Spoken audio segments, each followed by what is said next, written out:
हमारा जीवन एक दर्पण की तरह है। जब हम सुबह उठकर उस कांच के सामने खड़े होते हैं तो हम क्या देखते हैं? क्या हम केवल अपनी त्वचा, अपने नैन नक्श या अपने बालों को देखते हैं, या उस प्रतिबिंब के पीछे छिपी कहानी को पढ़ने का प्रयास करते हैं? अक्सर जब हम अपनी कनपटी पर या बालों के बीचों बीच वो पहली सफेद लट, वो चांदी का तार देखते हैं तो हमारा मन एक पल के लिए ठिठक जाता है। ये केवल एक रंग का बदलना नहीं है, ये समय के पहिए की एक आहट है। हमारा पहला विचार क्या होता है? भय, अस्वीकार, मैं बूढ़ा हो रहा हूं, ये तो मेरे जीन में है, अब तो बस रंगों का सहारा ही बचा है। लेकिन रुकिए, परमहंस योगानंद जी ने हमें सिखाया था कि हमारा ये शरीर केवल मांस और हड्डियों का ढांचा नहीं है, ये घनीभूत हुई ऊर्जा है, ये प्रकाश की एक जमी हुई किरण है। तो जब इस प्रकाश के मंदिर में हमारे इस शरीर में कोई बदलाव आता है, जैसे कि समय से पहले बालों का सफेद होना, तो क्या ये केवल एक रासायनिक दुर्घटना है, या आपकी अंतरात्मा, आपके प्राण शरीर की एक मूक पुकार है? आज सोल शक्ति के इस विशेष सत्र में हम उस भ्रम को तोड़ेंगे जो कहता है कि सफेद बाल एक अटल सत्य है। हम विज्ञान और आध्यात्मिकता के उस संगम पर चलेंगे जहां आधुनिक बायोकेमिस्ट्री और प्राचीन योगिक ज्ञान एक ही बात कहते हैं।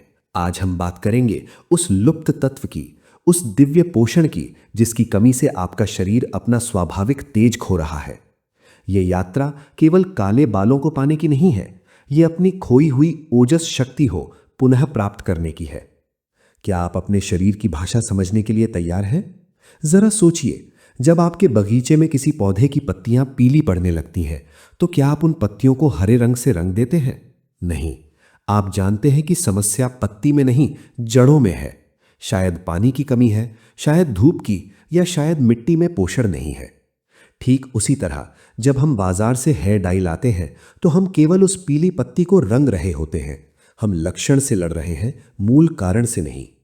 विज्ञान कहता है कि हमारे बालों की जड़ों में विशेष कलाकार कोशिकाएं होती हैं जिन्हें मेलेनोसाइट्स कहते हैं।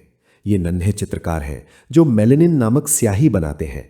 जब तक ये कलाकार प्रसन्न हैं, स्वस्थ हैं और ऊर्जावान हैं, वे आपके बालों को, आपकी आंखों को, आपकी त्वचा को उनका प्राकृतिक रंग प्रदान करते रहते हैं। लेकिन जब ये कलाकार थक जाते हैं, जब इनकी स्याही सूख जाती है, तो नया उगने वाला बाल पारदर्शी हो जाता है, जिसे हम सफेद या ग्रे कहते हैं। प्रश्न ये है कि ये कलाकार अपनी तूलिका नीचे क्यों रख देते हैं? शास्त्र कहते हैं, यत पिंडे तत् ब्रह्मांडे, जो ब्रह्मांड में है वही शरीर में है। जब हमारे भीतर का आंतरिक ब्रह्मांड असंतुलित होता है तो बाहरी जगत में उसका प्रभाव दिखता है। तनाव, चिंता, विषाक्त भोजन और नकारात्मक विचार हमारे भीतर ऑक्सीडेटिव स्ट्रेस पैदा करते हैं।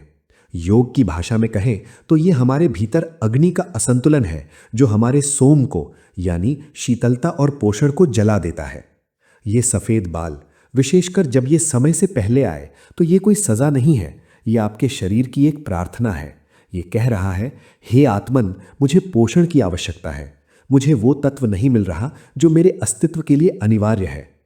आइए उन 4 अदृश्य स्तंभों को पहचाने जिनके बिना हमारे शरीर का मंदिर अधूरा रह जाता है।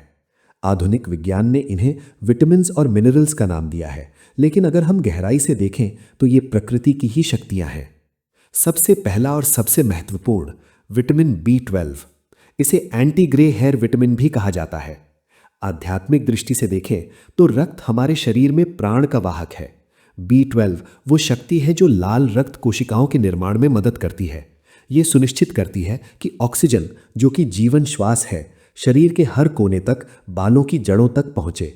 जब B12 की कमी होती है तो मानो शरीर में प्राण का प्रवाह बाधित हो जाता है। हमारे बालों की जड़ें दम घुटने जैसा महसूस करती हैं। वैज्ञानिक शोध बताते हैं कि जिन युवाओं में B12 का स्तर कम होता है, उनके बाल तेजी से अपनी रंगत खो देते हैं।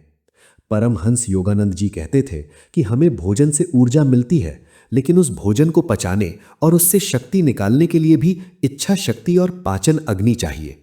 अगर आपका पाचन तंत्र ठीक नहीं है, अगर आप लगातार तनाव या एसिडिटी से जूझ रहे हैं, तो आप कितना भी अच्छा खा लें, ये प्राण तत्व यानी B12 शरीर में अवशोषित नहीं होगा। क्या आप लगातार थकान महसूस करते हैं? क्या मन में भारीपन रहता है? ये केवल काम का बोझ नहीं, ये प्राण शक्ति की कमी हो सकती है। दूसरा तत्व है फोलिक एसिड। ये एक मौन योगी की तरह है। ये शोर नहीं मचाता, लेकिन इसका कार्य अति महत्वपूर्ण है। ये B12 का साथी है। ये हमारे डीएनए, हमारे जीवन के ब्लूप्रिंट की मरम्मत करता है। ये मेथियोनाइन नामक एमिनो एसिड के निर्माण में मदद करता है, जो बालों के रंग यानी पिगमेंटेशन के लिए अनिवार्य है। जब इसकी कमी होती है तो शरीर जीवित रहने यानी सर्वाइवल मोड में चला जाता है। वो बालों के रंग जैसी कम जरूरी चीजों पर ऊर्जा खर्च करना बंद कर देता है। ये हमें प्रकृति से मिलता है, हरी पत्तेदार सब्जियों में जो पृथ्वी की ऊर्जा से भरपूर है, पालक, दालें और खट्टे फल। क्या हम अपने भोजन में इस हरे रंग को यानी ग्रीन प्राणा को शामिल कर रहे हैं? तीसरा महातत्व है विटामिन डी। योगियों के लिए सूर्य केवल आग का गोला नहीं है, वो इस जगत की आत्मा है। सूर्य आत्मा जगतस्तस्थश्च। विटामिन डी सूर्य की ऊर्जा का ही भौतिक रूप है। ये हमारे हेयर फॉलिकल्स को जागृत रखता है। जब शरीर में सूर्य तत्व की कमी होती है तो हमारे रोम छिद्र सुसप्तावस्था में चले जाते हैं, बाल पतले होने लगते हैं और उनका रंग फीका पड़ जाता है। आज की आधुनिक जीवन शैली ने हमें प्रकृति से, धूप से दूर कर दिया है। हम बंद कमरों में रहते हैं। हमने अपने और सूर्य के बीच दीवारें खड़ी कर दी हैं। प्रतिदिन कुछ क्षण सुबह की कोमल धूप में बैठें। इसे केवल विटामिन डी लेना ना समझें, इसे सूर्य स्नान समझें। ब्रह्मांडीय ऊर्जा को अपनी त्वचा और बालों में समाने दें। और चौथा तत्व कॉपर, तांबा। आयुर्वेद में तांबे को एक पवित्र धातु माना गया है। ये कंडक्टर है। विज्ञान कहता है कि टायरोसिनेज नामक एंजाइम को एक्टिवेट करने के लिए कॉपर की आवश्यकता होती है। यही एंजाइम मेलानिन बनाता है। बिना तांबे के कलाकारों यानी मेलानोसाइट्स के पास उपकरण ही नहीं बचते। ये हमें मिलता है नट्स, बादाम, अखरोट और डार्क चॉकलेट से। याद रखें, शरीर को बहुत कम मात्रा में इसकी आवश्यकता होती है, लेकिन वो छोटी सी मात्रा ही चिंगारी का काम करती है। अब जब हम कारण जान गए हैं तो समाधान क्या है? क्या समाधान केवल एक गोली खाना है? नहीं। योगानंद जी कहते थे कि इच्छा शक्ति से आप अपने शरीर के परमाणुओं को बदल सकते हैं। हमें 3 स्तंभों पर अपने जीवन को पुनः स्थापित करना होगा। पहला स्तंभ, सात्विक आहार, डिवाइन नरिशमेंट। आपका भोजन केवल पेट भरने के लिए नहीं है, ये एक यज्ञ है। अन्नम ब्रह्म। अपने भोजन की थाली को देखें, क्या उसमें जीवन है? मरे हुए पैकेट बंद प्रोसेस्ड भोजन में प्राण नहीं होता। ये शरीर में आम पैदा करता है जो पोषण को रोकता है। रंग बिरंगे फल, सब्जियां, भीगे हुए बादाम, अखरोट और ताजा भोजन, ये लाइव फूड है। जब आप जीवित भोजन खाते हैं तो आपके बालों में भी जीवन लौट आता है। दूसरा स्तंभ है योग, निद्रा और विश्राम, रेस्टोरेशन। नींद कोई विलासिता नहीं है, ये आत्मा की बैटरी को रिचार्ज करने का समय है। जब हम गहरी नींद में होते हैं तब हमारा संपर्क कारण शरीर से होता है, जहां से हमें असीम ब्रह्मांडीय ऊर्जा मिलती है। इसी समय शरीर अपनी मरम्मत करता है, हार्मोन संतुलित होते हैं और बालों की जड़ें फिर से जीवित होती हैं। यदि आप रात रात भर जागकर स्क्रीन्स को देखते हैं तो आप अपनी आंखों की ही नहीं, अपने जीवन की रोशनी कम कर रहे हैं। सोने से 1 घंटा पहले दुनिया के शोर को बंद करें, प्रार्थना करें और कृतज्ञता के साथ सोएं। और तीसरा स्तंभ, कर्म पर विजय, तनाव मुक्ति। और सबसे महत्वपूर्ण, तनाव। क्रोनिक स्ट्रेस एक धीमा जहर है। जब आप लगातार चिंता करते हैं, डरते हैं या ईर्ष्या करते हैं तो आपका शरीर कॉर्टिजोल से भर जाता है। ये एसिड की तरह आपके मेलानोसाइट्स को जला देता है। यहां कर्म योग और ध्यान काम आते हैं। क्रिया योग और प्राणायाम का अभ्यास हमें सिखाता है कि श्वास को कैसे नियंत्रित करें। जब श्वास शांत होती है तो मन शांत होता है, और जब मन शांत होता है तो शरीर की हर कोशिका सुरक्षित महसूस करती है। प्रतिदिन 10 मिनट के लिए मौन में बैठें। अपनी चिंताओं का बोझ उस परमात्मा डिवाइन मदर के चरणों में रख दें। कहें, हे ईश्वर, ये जीवन तेरा है, ये शरीर तेरा मंदिर है, इसकी चिंता तू कर, मैं केवल अपना कर्तव्य करूंगा। ये समर्पण आपके सिर से केवल बोझ ही नहीं हटाएगा, बल्कि आपके बालों को उनकी जवानी में लौटाएगा। मेरे दोस्तों, याद रखें, सफेद बाल कोई अंत नहीं है, ये एक नई शुरुआत का संकेत हो सकता है। एक संकेत कि अब आपको अपनी ओर लौटना है। बालों का प्राकृतिक रंग वापस पाया जा सकता है, या कम से कम हम समय की गति को धीमा कर सकते हैं। लेकिन इसके लिए हमें भीतर से बदलना होगा।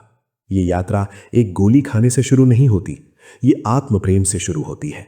जब आप अपने शरीर का सम्मान करते हैं, उसे सही ईंधन देते हैं, उसे विश्राम देते हैं और मन को ईश्वर के प्रेम में रंग लेते हैं, तो वो आंतरिक सौंदर्य बाहर झलकने लगता है। परमहंस योगानंद जी ने कितनी सुंदर बात कही है कि मन ही शरीर का रचयिता है। यदि मन ईश्वर के आनंद से भरपूर है तो शरीर भी उस आनंद की आभा से चमक उठेगा। तो आज से ही अपने इस मंदिर की देखभाल शुरू करें। केमिकल्स के गुलाम न बने, प्रकृति की गोद में लौटें। अपनी डाइट में B12, फोलेट और कॉपर युक्त भोजन शामिल करें। धूप में बैठें, ध्यान करें और सबसे ऊपर मुस्कुराएं, क्योंकि एक प्रसन्न आत्मा से सुंदर और रंगीन कुछ नहीं। अगर आज के इस वीडियो ने आपके भीतर कोई तार छेड़ा है, अगर इसने आपको अपनी सेहत के प्रति जागरूक किया है, तो हमारे सोल शक्ति परिवार का हिस्सा बने। सब्सक्राइब बटन पर क्लिक करें और उस घंटी को दबाएं ताकि हम और आप इस आध्यात्मिक यात्रा पर साथ चल सकें।